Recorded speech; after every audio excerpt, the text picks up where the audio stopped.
ವಕ್ರತುಂಡ ಮಹಾಕಾಯ ಕೋಟಿ ಸೂರ್ಯ ಸಮಪ್ರಭಾ ನಿರ್ವಿಘ್ನಂ ಕುರು ಮೇ ದೇವ ಸರ್ವ ಕಾರ್ಯೇಷು ಸರ್ವದಾ. ಸರಸ್ವತಿ ನಮಸ್ತುಭ್ಯಂ ವರದೆ ಕಾಮರೂಪಿಣಿ ವಿದ್ಯಾರಂಭಂ ಕರಿಷ್ಯಾಮಿ ಸಿದ್ಧಿರ್ಭವತು ಮೇ ಸದಾ. ಎಲ್ಲರಿಗೂ ನಮಸ್ಕಾರ. ನಾನು ಗಣಪತಿ ಹೆಗಡೆ, ಸಂಸ್ಕೃತ ಅಧ್ಯಾಪಕ. ಎಲ್ಲರಿಗೂ ಯುಗಾದಿ ಹಬ್ಬದ ಹಾರ್ದಿಕ ಶುಭಾಶಯಗಳು. ಹೊಸ ವರ್ಷ ಹಾಗೂ ವಿಶ್ವಾವಸು ಸಂವತ್ಸರದ ಶುಭಾಶಯಗಳು. ಈ ದಿವಸ ನಾನು ಭಗವದ್ಗೀತಾ ಪಾಠವನ್ನ ಪ್ರಾರಂಭ ಮಾಡೋಣ ಅಂತ ಈಗ ಈ ವಿಡಿಯೋವನ್ನ ಶುರು ಮಾಡ್ತಾ ಇದ್ದೀನಿ. ಮೊದಲಿಗೆ ಭಗವದ್ಗೀತೆ ಅಂದರೇನು, ಭಗವದ್ಗೀತೆಯನ್ನ ಯಾರು ಯಾರಿಗೆ ಉಪದೇಶಿಸಿದರು ಹಾಗೂ ಭಗವದ್ಗೀತೆಯ ಮಹತ್ವವೇನು, ಜೀವನದಲ್ಲಿ ಅದರ ಪ್ರಾಮುಖ್ಯತೆ ಏನು ಎನ್ನುವುದರ ಬಗ್ಗೆ ತಿಳಿದುಕೊಳ್ಳೋಣ. ಹೆಸರೇ ಹೇಳುವಂತೆ ಭಗವತಃ ಗೀತಾ, ಭಗವದ್ಗೀತಾ ಅಂದ್ರೆ ಸಂಸ್ಕೃತ ಪದ. ಇದು ಭಗವಂತನ ಗೀತೆ, ಒಂದು ಗೀತಾ ಶ್ಲೋಕ ರೂಪದಲ್ಲಿ ಇರೋದ್ರಿಂದ ಇದನ್ನ ಗೀತೆ ಅಂತ ಕರಿತೀವಿ. ಅಂದ್ರೆ ಸಾಕ್ಷಾತ್ ವಿಷ್ಣುವೇ ಶ್ರೀಕೃಷ್ಣನ ಅವತಾರವನ್ನ ತಾಳಿ ಅರ್ಜುನನನ್ನ ನೆಪವಾಗಿ ಇಟ್ಟುಕೊಂಡು ಇಡೀ ಜಗತ್ತಿಗೆ ಸಂದೇಶವನ್ನ ಶ್ರೀಕೃಷ್ಣ ಪರಮಾತ್ಮ ಭಗವದ್ಗೀತೆಯಲ್ಲಿ ಹೇಳಿದ್ದಾನೆ. ಆ ಸಂದೇಶವನ್ನ ನಾವು ಇವತ್ತು ಶುರು ಮಾಡೋಣ. ಭಗವದ್ಗೀತೆಯನ್ನ ಯಾಕೆ ಬೋಧಿಸಿದ ಅಂತ ಹೇಳಿದ್ರೆ, ಕೌರವರು ಮತ್ತು ಪಾಂಡವರ ಮಧ್ಯೆ ಧರ್ಮಯುದ್ಧ ನಡೆಯುತ್ತೆ.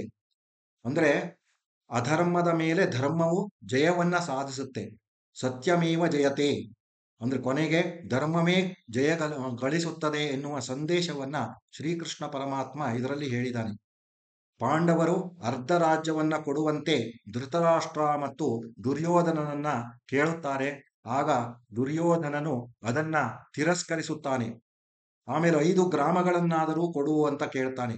ವನವಾಸ ಎಲ್ಲ ಮುಗಿದ ಮೇಲೆ, ಅಜ್ಞಾತವಾಸ ವನವಾಸ ಎಲ್ಲ ಮುಗಿದ ಮೇಲೆ ಬಂದು 5 ಪಂಚ ರಾಜ್ಯಗಳನ್ನಾದರೂ ಕೊಡು ಅಂತ ಕೇಳಿದಾಗ ಅದನ್ನು ಸಹ ಒಪ್ಪಿಕೊಳ್ಳೋದಿಲ್ಲ.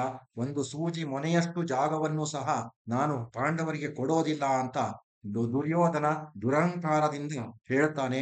ಶ್ರೀಕೃಷ್ಣ ಪರಮಾತ್ಮನೂ ಸಹ ಸಂಗ್ರಾಮಕ್ಕಾಗಿ ಸಂಧಾನಕ್ಕಾಗಿ ಹೋಗ್ತಾನೆ. ಆವಾಗ ಸಂಗ್ರಾಮವೇ ಬೇಕು ಅಂತ ಕೇಳ್ಕೊಳ್ತಾನೆ.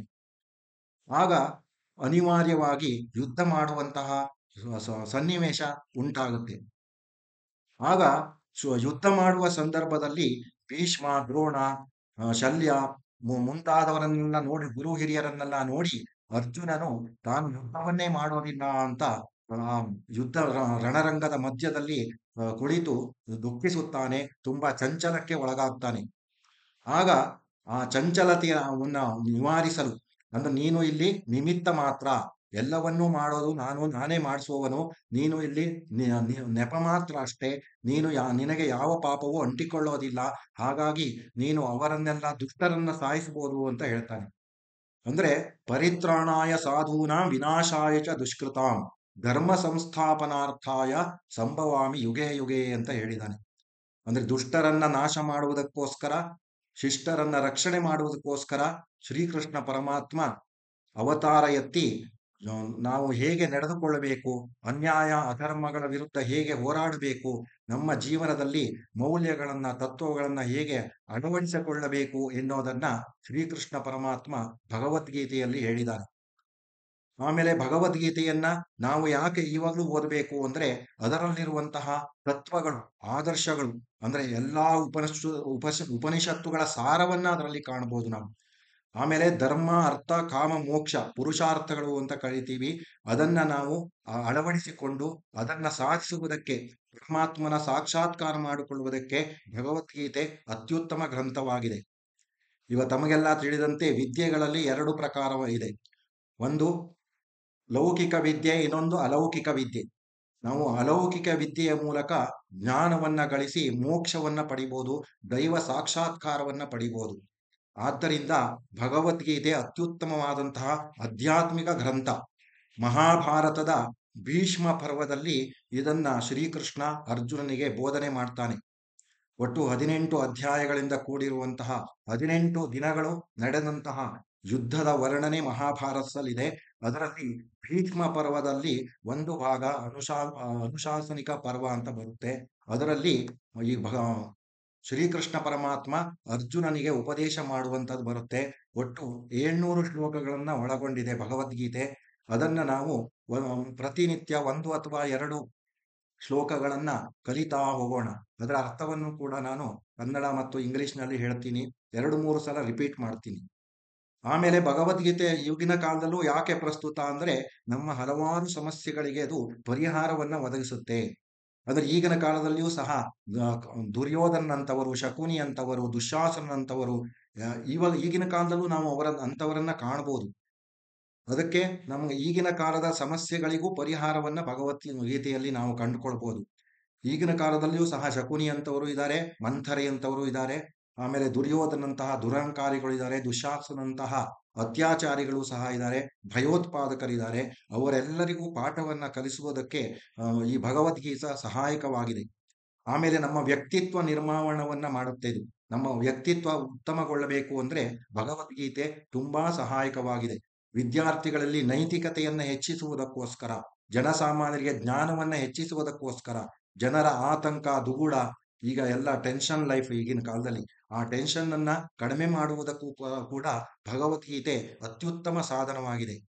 ಹೀಗೆ ಭಗವದ್ಗೀತೆಯ ಬಗ್ಗೆ ಹೇಳ್ತಾ ಹೋದ್ರೆ ಸಾಕಷ್ಟು ಸಮಯ ಬೇಕಾಗುತ್ತೆ. ಇದನ್ನ ನಾನು ಸಮಯಕ್ಕನುಗುಣವಾಗಿ ಹೇಳ್ತಾ ಹೋಗ್ತೀನಿ.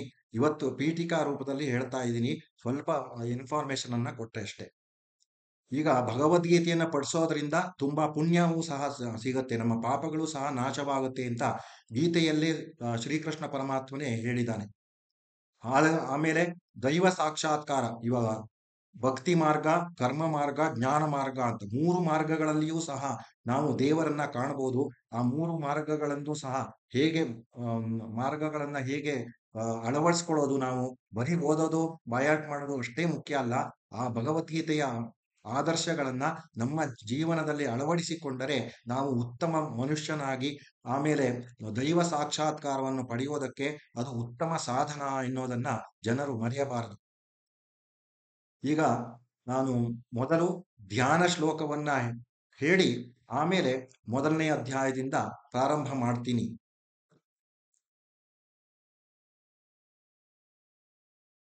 ಇದು ಶ್ರೀಮದ್ ಭಗವದ್ಗೀತೆ ಶ್ಲೋಕಾರ್ಥ ಸಹಿತ ಅಂತ ಇದೆ. ಕನ್ನಡದಲ್ಲೂ ಕೂಡ ಸಿಗುತ್ತೆ, ಇಂಗ್ಲಿಷಲ್ಲಿ ಕೂಡ ಸಿಗುತ್ತೆ. ಬರೀ 25 ರೂಪಾಯಿಗಳಿಗೆ ಸಿಗುತ್ತೆ. ಇದು ಗೀತಾ ಪ್ರೆಸ್ ಗೋರಖ್ಪುರ್ ಅವರು ಪಬ್ಲಿಕೇಶನ್. ತುಂಬಾ ಚೆನ್ನಾಗಿದೆ, ತುಂಬಾ ಕಡಿಮೆ ಬೆಲೆಯಲ್ಲಿ ಅವರು ಯಾವಾಗಲೂ ಸೇಲ್ ಮಾಡ್ತಾರೆ. ಹಾಗಾಗಿ ತುಂಬಾ ಉತ್ತಮವಾದ ಪುಸ್ತಕ. ಎಲ್ಲರ ಮನೆಯಲ್ಲೂ ಸಹ ಭಗವದ್ಗೀತೆ ಇರಲೇಬೇಕು. ಯಾಕೆಂದ್ರೆ ನಮ್ಮ ಹಿಂದೂ ಧರ್ಮ ಗ್ರಂಥವಾದ್ರಿಂದ ನಾವು ಅದನ್ನ ಎಲ್ಲರೂ ಕಂಪಲ್ಸರಿ ಇಟ್ಕೊಂಡು ಪ್ರತಿನಿತ್ಯ ಪಾರಾಯಣ ಮಾಡಿದ್ರೆ ತುಂಬಾ ಒಳ್ಳೆಯದಾಗುತ್ತೆ.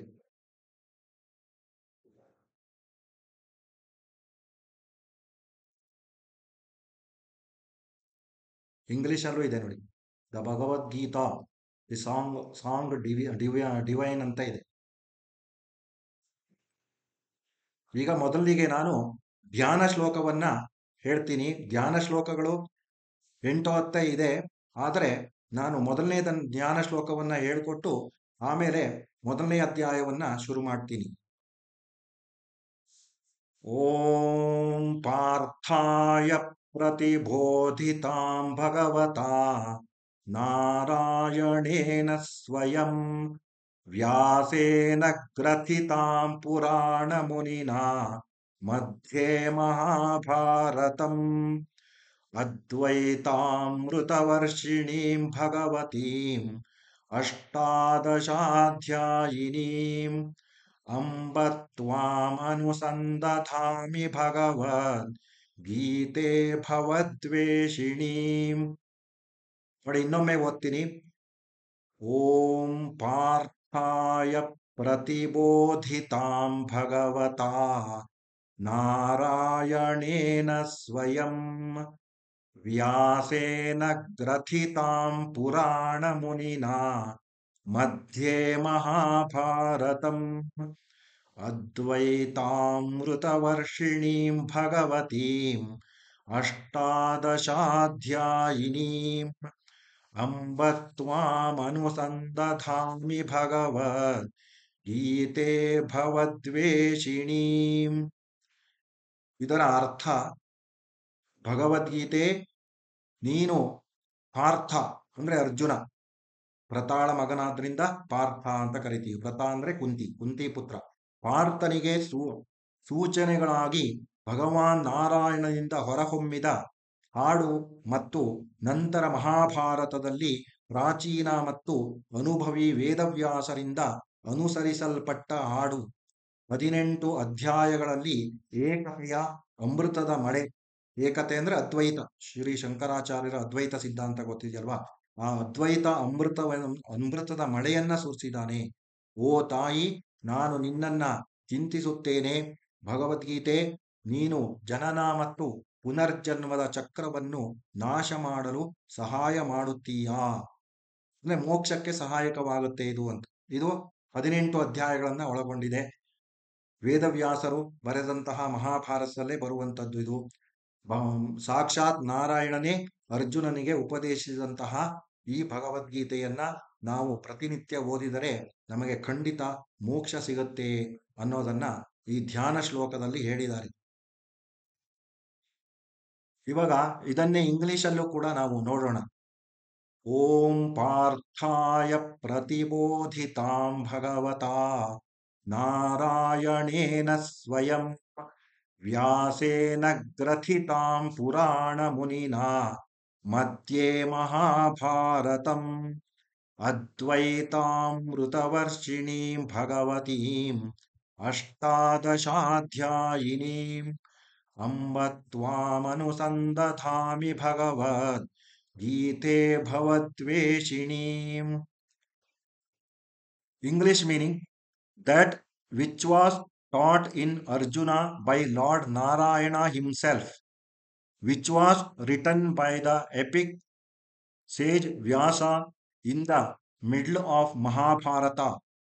O Mother Goddess, who showers like nectar of Advaita, called the Bhagavad Gita, which has 18 chapters, I meditate on you, Mother, who removes all past karma. This is the English meaning of this ಧ್ಯಾನ ಶ್ಲೋಕ. So ಇವತ್ತಿಗೆ ನಾನು ಇಲ್ಲಿಗೆ ಇವತ್ತಿನ ಪಾಠವನ್ನು ಮುಗಿಸ್ತಾ ಇದ್ದೀನಿ. ಇನ್ನು ಮುಂದಿನ ವಿಡಿಯೋದಲ್ಲಿ ನಾನು ಮೊದಲನೇ ಅಧ್ಯಾಯದಿಂದ ಪ್ರತಿನಿತ್ಯ 1 ಅಥವಾ 2 ಶ್ಲೋಕವನ್ನ ಹೇಳ್ತೀನಿ. 2-3 ಸಲ ಹೇಳೋದ್ರಿಂದ ನಿಮಗೆ ಕಲಿಯೋದಕ್ಕೂ ಸಹ ತುಂಬಾ ಅನುಕೂಲ ಆಗುತ್ತೆ. ಕೇಳಿಸಿಕೊಂಡ ಎಲ್ಲರಿಗೂ ಸಹ ಧನ್ಯವಾದಗಳು. ಎಲ್ಲರೂ ಸಹ ನನ್ನ ಚಾನಲ್ ಅನ್ನ ಸಬ್ಸ್ಕ್ರೈಬ್ ಆಗಿ, ಇದರಿಂದ ತುಂಬಾ ಉಪಕಾರ ಆಗುತ್ತೆ, ಎಲ್ಲರಿಗೂ ಸಹ ಸಹಾಯವಾಗುತ್ತೆ. ಎಲ್ಲ ನಮ್ಮ ಮಿತ್ರರೆಲ್ಲರೂ ಭಗವದ್ಗೀತೆಯನ್ನ ಪ್ರಾರಂಭ ಮಾಡಿ ಅಂತ ಹೇಳಿದ್ದಾರೆ. ಈಗಾಗಲೇ ನಾನು ಸಂಸ್ಕೃತ ವ್ಯಾಕರಣ, ಪ್ರಥಮ ಭಾಷೆ ಸಂಸ್ಕೃತ 8, 9, 10ನೇ ತರಗತಿಯ ವಿಡಿಯೋಗಳನ್ನ ಹಾಕಿದ್ದೀನಿ. ಇವತ್ತು ಯುಗಾದಿ ಹಬ್ಬ ಇರೋದ್ರಿಂದ ಒಳ್ಳೆ ದಿವಸ ನಾವು ಈ ಭಗವದ್ಗೀತಾ ಪಾಠವನ್ನು ಶುರು ಮಾಡೋಣ ಅಂತ ನಾನು ಅವತ್ತಿಂದ ಅನ್ಕೊಂಡಿದ್ದೆ. ಅದಕ್ಕೆ ಇವತ್ತಿನಿಂದ ನಾನು ಶುಭಾರಂಭ ಮಾಡ್ತಾ ಇದ್ದೀನಿ. ನೀವೆಲ್ಲ ಸಬ್ಸ್ಕ್ರೈಬ್ ಆಗಿ, ಶೇರ್ ಮಾಡಿ, ಲೈಕ್ ಮಾಡಿ, ಪ್ರತಿನಿತ್ಯ ನೋಡಿ ಭಗವದ್ಗೀತೆಯನ್ನ ಕಲ್ತ್ಕೊಳ್ಳಿ. ಮಕ್ಕಳಿಗೂ ಹೆಲ್ಪ್ ಆಗುತ್ತೆ. ಮತ್ತೆ ಗುರು ಹಿರಿಯರು ಎಲ್ಲರೂ ಸಹ ಇದನ್ನ ನೋಡ್ಬೋದು. ಎಲ್ಲರೂ ಸಹ ಇದರ ಒಂದು ಯಾವುದೇ ವಯಸ್ಸಿನ ನಿರ್ಬಂಧ ಇಲ್ಲ. ಎಲ್ಲರೂ ಇದನ್ನ ನೋಡಿ ಕಲಿತು ನೀವು ಜೀವನದಲ್ಲಿ ಮುಂದೆ ಬಂದು ಒಳ್ಳೆ ವ್ಯಕ್ತಿತ್ವ ನಿರ್ಮಾಣ ಆಗಲಿ, ಒಳ್ಳೆ ಜ್ಞಾನವನ್ನ ಪಡೆಯಿರಿ ಅಂತ ಹೇಳ್ತಾ ಇವತ್ತಿನ ಪಾಠವನ್ನ ಇಲ್ಲಿಗೆ ಮುಕ್ತಾಯಗೊಳಿಸ್ತಾ ಇದ್ದೀನಿ. ಧನ್ಯವಾದ.